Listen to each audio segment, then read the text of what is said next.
Narinig mo na ba yung AI Talks? Oo, maganda yan. Si Voice Master and AI Expert. Narinig ko sa radio, AI Talks with the Voice Master. Anak, lakasan mo nga yung radio. Ano raw? AI Talks? Ano yun?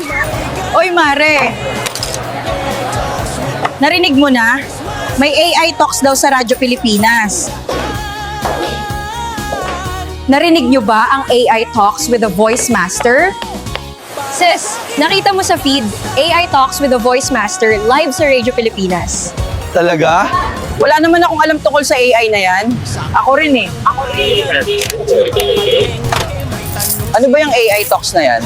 Pakinig na ng AI Talks with the Voice Master tuwing Sabado, alas 8 ng umaga, dito lang sa Radyo Pilipinas. AI Talks with the Voice Master.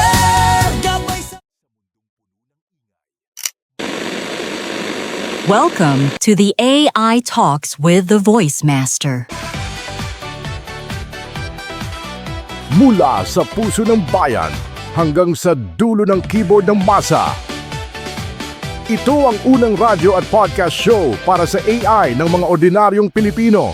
Ito ang kwento ng AI na abot kamay ni Juan at Juana. Mga tanong mo, sasagutin natin. Mga kwento mo, itatampok natin. Dito, ang AI hindi lang para sa techie, kundi para sa tagakanto, guro, estudyante, OFW at bawat Juan at Juana. Kasama ang nag-iisang, the AI Voice Master of the Philippines, Pocholo De Leon Gonzales. Ito ang AI Talks with the Voice Master. Dito lang sa Radyo Pilipinas. Hello! Great day, mabuhay! Mapagpalat at pagpalayang umaga na naman sa inyo ng Sabado. Ako po si Pocholo De Leon Gonzales, ang inyong Voice Master. At welcome dito sa AI Talks with the Voice Master. Dito lang sa Radyo Pilipinas. Woo! Handa ka na bang ma-inform, ma-inspire, ma-involve at ma-empower? Sabay-sabay nating tuklasin ang mundo ng artificial intelligence at kung paano ito binabago ang buhay ng bawat Pilipino. Ayan. Alam mo mga ka-AI, bago tayo pumasok sa usapan, huminga muna tayo ng malalim. Inhale. Exhale. Ngayon pag-usapan natin ang pinakamahalagang pundasyon ng ating bayan, ang edukasyon. Ayan. Sabi nga, ang kabataan ang pag-asa ng bayan, di ba? Pero sa panahon ngayon ng AI at digital transformation, dapat nating tanungin, handa na ba ang ating sistema ng edukasyon para sa bagong panahon ng katalinuhan? Wow. Alam niyo, sa dami ng pagbabago sa mundo mula sa ChatGPT, hanggang sa robotics, mula sa virtual classrooms hanggang sa AI tutors, parang naiwan pa rin ang sa chalk at eraser ang ating mga paaralan. Tama po ba?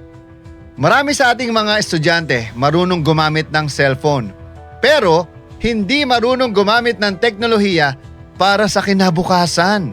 Maraming guro ang nagsusumikap araw-araw pero kulang sa support system para magturo ng skills na kailangan sa mundo ng AI. Alam nyo, ayon sa Philippine Statistics Authority, marami pa rin kabataan ng functionally literate pero hindi digitally literate. Marunong magbasa pero hirap umunawa. Ibig sabihin, hindi nila naintindihan yung binasa nila. Marunong mag-search sa Google pero hindi marunong mag-verify ng katotohanan. Walang fact-checking. At sa panahon ng AI, ang hindi marunong sa AI ay parang hindi marunong bumasa noong unang panahon. Okay? Kaya sa episode na ito ng AI Talks with the Voice Master, pag-uusapan natin kung paano natin mapapaangat ang edukasyon ng mga kabataang Pilipino. At bakit kailangan ngayon pa lang matuto na sila ng AI?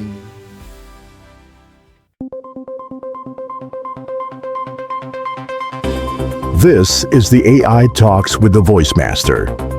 Your front row seat to the rise of artificial intelligence in the Philippines and beyond. The stories, the voices, the future, all in one conversation that matters. Welcome to the AI Talks with the Voice Master.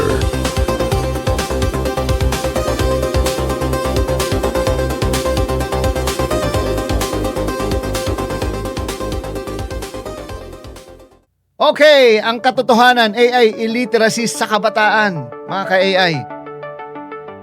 Harapin natin ang totoo.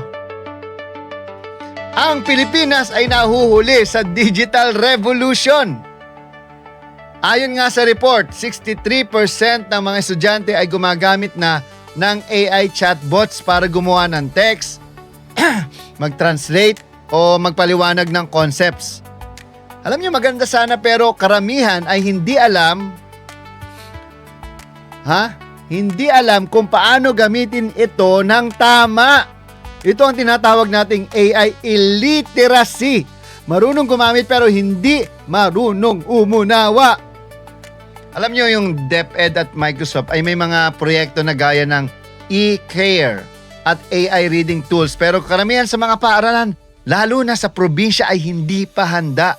Ang resulta, mas lumalaki ang agwat ng urban at rural education. Alam niyo, sa panahon ng AI market, ang AI market ng bansa ay papalo ng 3.85 billion pagdating ng 2031. Delikado kung walang AI literacy ang mga kabataan, kasi kapag dumating ang panahon na ang trabaho ay pinapatakbo na ng machine, sino ang mamumuno? Sino ang magdidesisyon? Sino ang gagabay? Ang batang marunong sa AI. Okay? May tanong ako, bakit kailangan magsimula? Matuto ng AI sa maagang edad. Alam niyo, tanong na marami sa akin, Voice Master, hindi ba dapat college ituro ang AI? Ang sagot, hindi! Dapat simula pa lang sa elementary at high school, natututo na ang bata kung paano gumamit ng AI sa tama at makabuluhang paraan. Isipin mo isang grade 5 student na marunong gumawa ng sarili niyang AI story sa Tagalog. O isang high school student na kayang gamitin ang AI para gumawa ng science project o mag-analyze ng data. Hindi ito pang mayaman o pang private school lang. Ito ay para sa lahat. Kaya nga AI para sa masa. Kapag maaga pa lang ay natututunan ng mga bata ang prompt crafting, AI ethics at digital creativity, mas madali sila maging handa sa hinaharap. Hindi lang sila parang mga user, magiging innovator sila. AI education isn't just about coding. It's about curiosity, critical thinking, and compassion. Ang tunay na layunin ng AI literacy ay ang paggamit ng katalinuhan para sa kabutihan ng tao. Okay? Kaya ngayon, DepEd! Panahon na para kumilos! Di ba may blueprint na kayo? Yung e-care, ECAIR, Simyo partnership yan, AI reading tools. Pero parang kulang pa angkor Wala pang national AI curriculum para sa K-12. Bakit kasi tayo may K-12 no? Bakit hindi natin simulan sa simple? AI basics sa elementary, AI projects sa high school, at AI ethics sa lahat ng subject. Gamitin ang mga libreng tools na available online. I-train ang mga guro at gawing exciting ang pag-aaral gamit ang AI. Alam nyo, ayon sa datos, 71% ng teachers ay gumagamit na ng AI tools at kailangan na lang structured guidance at direction. Kung hindi natin gagawin ito, baka bukas ang trabaho ng mga anak natin, AI na ang hahawak o AI na ang may hawak. Pero kung matututunan nila ito ngayon, AI na ang magbibigay sa kanila ng trabaho. Tama ba? Mga ka-AI, mga kaboses, mga katinig.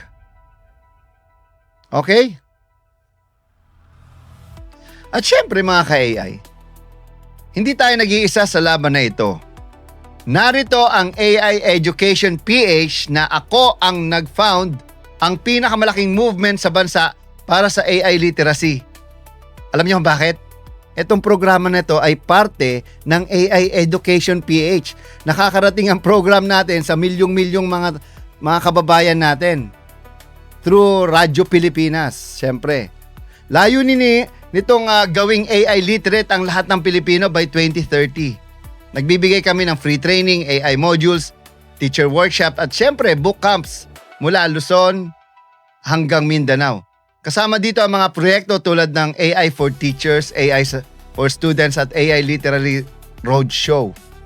At syempre, sa tulong ng Creative Voices at paiba, Philippine AI Business Association, unti-unti nating nagiging accessible ang AI sa bawat Pilipino kahit sa pinakamalayong lugar. Okay? Ito ang tunay na bayanihan ng bagong henerasyon. AI para sa masa. AI para sa bayan. AI para sa kinabukasan. So yan po mga kaibigan ha. Marami po tayo ngayong segment, no? Nandiyan ang balitang AI, andyan din ang AI 101 at syempre AI and personal. At syempre nandito rin ang AI on the road ni Mac Florendo. So mga kaibigan, nagsisimula pa lang tayo, huwag kayong aalis at panoorin nyo ang mga segment natin. Dito lang sa nag-iisa at walang katulad, ang una at walang makakatapat, ang AI Talks with the Voice Master! Bang! At ito ang AI 101, ang inyong unang hakbang sa mas malalim na kaalaman sa mundo ng Artificial Intelligence. Sa global na karera para sa Artificial Intelligence, kitang-kita na ang hati sa Wall Street. Sa isang banda, nariyan si Microsoft. Mula nang lumabas ang ChatGPT, tumaas ng mahigit $2 trillion ang market value nito. Ngayon, ang kabuuang halaga ng kumpanya ay nasa 4 trillion na. Sa kabilang banda naman, andyan ang mga cloud native specialists tulad ng Dropbox, Workday at Salesforce. Pero habang lumilipad ang value ni Microsoft, halos hindi gumagalaw ang sa kanila. Bakit nga ba? May isang malaking tanong na bumabagabag sa mga investors. Ang AI ba ay totoong growth driver o isa lang mahal at magarang pangako? Malaki ang potensyal ng AI, pero hanggang ngayon, hindi pa ramdam ang konkretong kita. Karamihan ng kumpanya, puro demo pa lang ang kaya. Wala pang produktong talagang nagdadala ng malalaking kita. Pero si Microsoft, siya lang ang nakapagpakita ng diskarte na talagang kinagat ng Wall Street. Ang sikreto nila, hindi lang teknolohiya, kundi ang mismong arkitektura ng negosyo. Isang ecosystem na napakahirap talikuran ng mga customer. Sa loob ng maraming dekada, maingat na tinahi ni Microsoft ang tinatawag na enterprise lock-in. Habang ang ibang kakompetensya ay nagbebenta ng standalone tools, si Microsoft ay nag-alok ng buong ecosystem. May 3 layer ang bentahe nila: human habit, system architecture, at cloud dependency. Unang-una, ang human habit.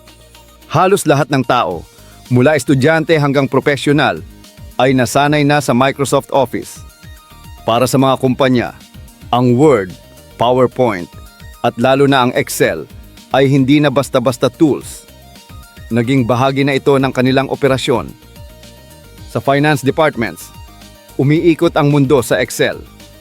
Maraming business logic ang nakabaon sa VBA macros, mga code na ginawa ng empleyado sa loob ng maraming taon. Kapag sinubukan mong lumipat sa ibang system, kailangan mo munang i-reverse engineer lahat. Hindi ito simpleng migration, napakamahal at napaka-risky, kaya ayaw pasukin ng karamihan ng negosyo. Ikalawa, ang architectural dependency. Dito pumapasok ang Microsoft Entra ID, ang central identity gatekeeper ng halos lahat ng kumpanya. Kapag gumagamit ka ng Microsoft 365, automatic na ginagamit mo na rin ang Entra bilang core identity system. Dito dumadaan ang multi-factor authentication, device management, at security. Kapag naka-Entra ka na, mahirap nang kumawala. Kaya mas madali para kay Microsoft na magpasok ng bagong produkto sa mga existing clients. Ikatlo, ang cloud dependency. Ang Microsoft Azure ay hindi lang basta cloud platform. Isa itong digital na bitag. Para maging efficient, kailangan mong gamitin ang proprietary tools nila gaya ng Azure Synapse SQL. Pero kapag ginawa mo ito, mahirap nang lumipat sa Amazon Web Services o Google Cloud dahil kailangan mo nang i-rewrite ang buong system. Ito ang nagiging technical na kadena na nagbibigkis sa mga kumpanya sa Azure ecosystem. Ang kombinasyon ng human habit, system dependency, at cloud architecture ang bumubuo ng pinakamalalim na moat sa industriya. Hindi ka lang bumibili ng software, parang pumapasok ka sa mundong pagmamay-ari ni Microsoft. Pagdating sa Copilot model, kakaiba ang galaw ni Microsoft. Habang ang ibang kumpanya ay nahihirapan magdagdag ng AI features nang hindi nasisira ang margin, si Microsoft ay may natatanging plano. Hindi nila kailangang maghanap ng bagong customers.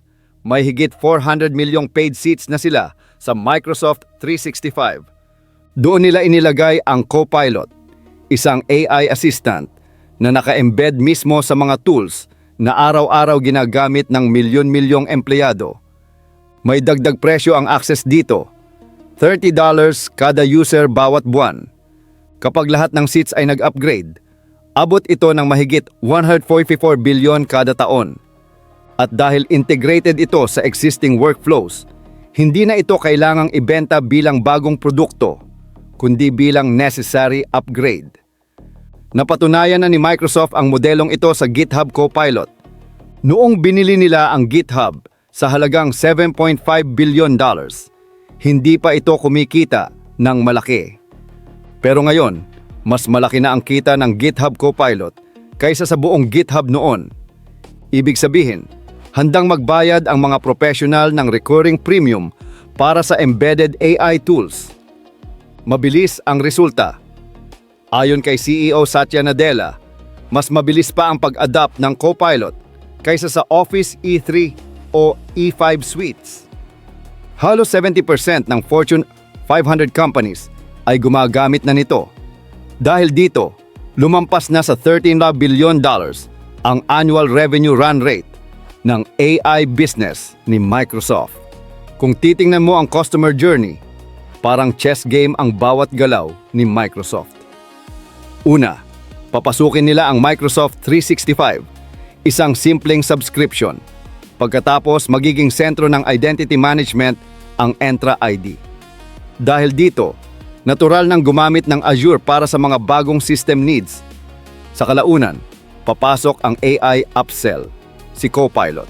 Hindi lang optional assistant ang Copilot.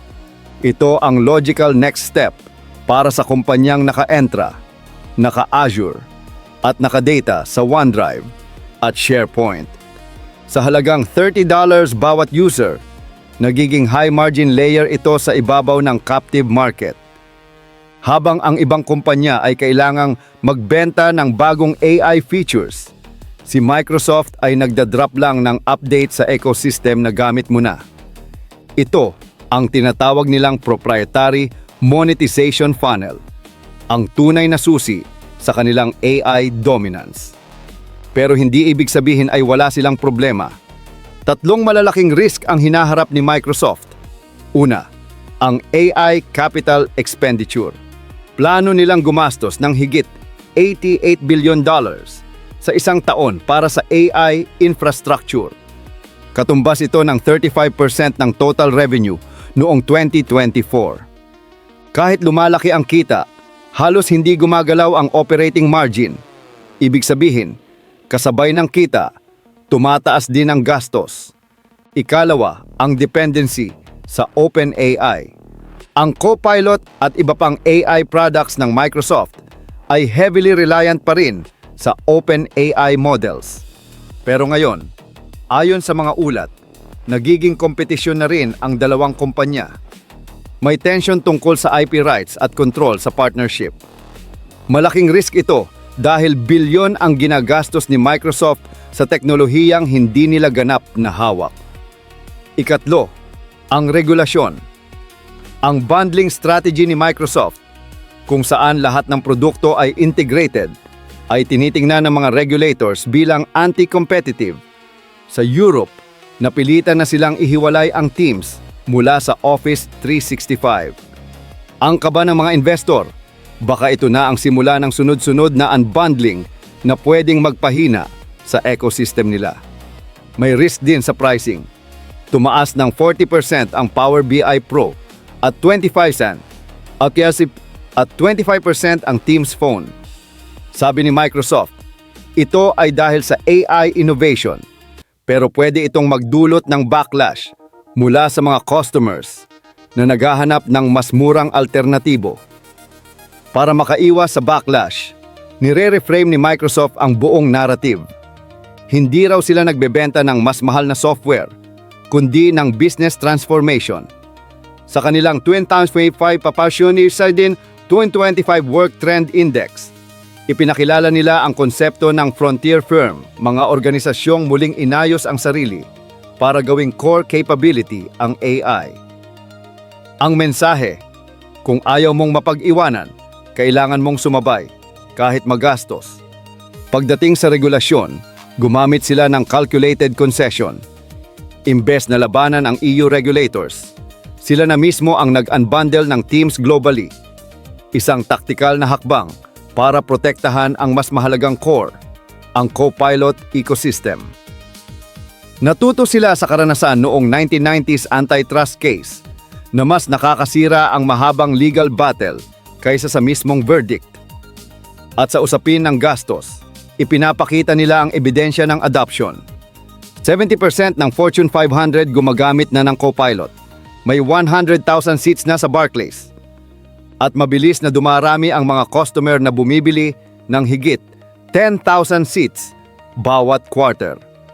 Ipinapakita nito na may malinaw na ROI ang investment.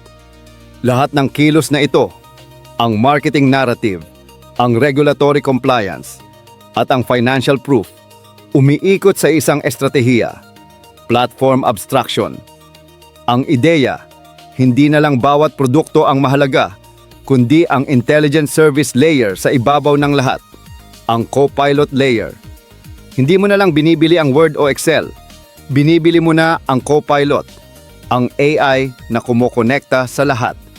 Hindi mo na lang nirentahan ang Azure servers, kundi ang kakayahan ng AI mismo. Dito lumalabas ang tunay na depensa ni Microsoft.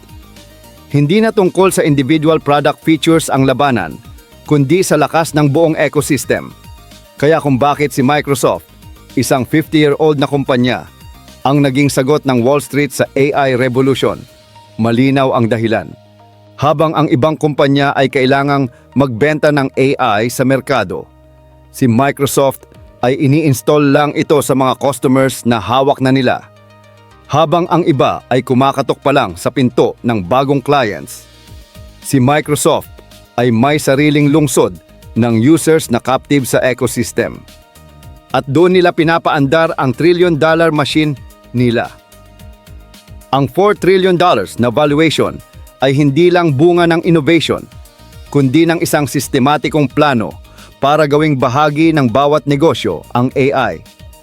Kaya kung gusto mong makita kung lalakas pa si Microsoft, bantayan mo ang 4 na bagay: cloud gross margins, Copilot adoption rate, regulatory updates, at market share ng Azure laban sa AWS.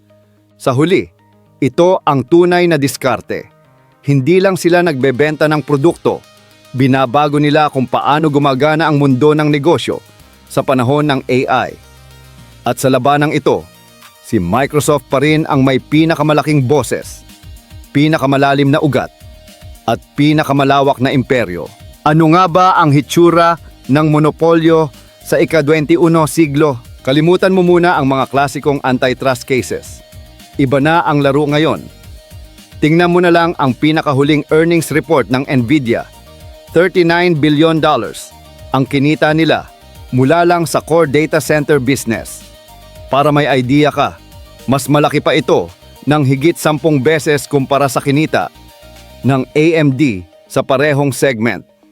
Isipin mo, bago pa man tuluyang sumabog ang AI gold rush, halos na angkin na ni Nvidia ang buong infrastruktura. Hindi lang ito tungkol sa laki ng kita nila, kundi pati na rin sa lawak ng merkadong sila mismo ang nagsusupply. Sabi ng McKinsey, aabot sa mahigit $7 trillion ang kailangang investment para sa AI infrastructure bago mag-2030. Samantala, ang OpenAI ay nagpaplano ng data center na tinatawag na Stargate na nagkakahalaga ng $500 billion na. Parang sci-fi sa laki. Pero sa gitna ng lahat ng ito, may isang bottleneck. Lahat ng perang yan, lahat ng proyektong yan, dadaan muna kay Nvidia. Sa ngayon, hawak nila ang 92% ng market share ng AI chips sa buong mundo. Hindi na lang ito basta market share, monopolyo na talaga.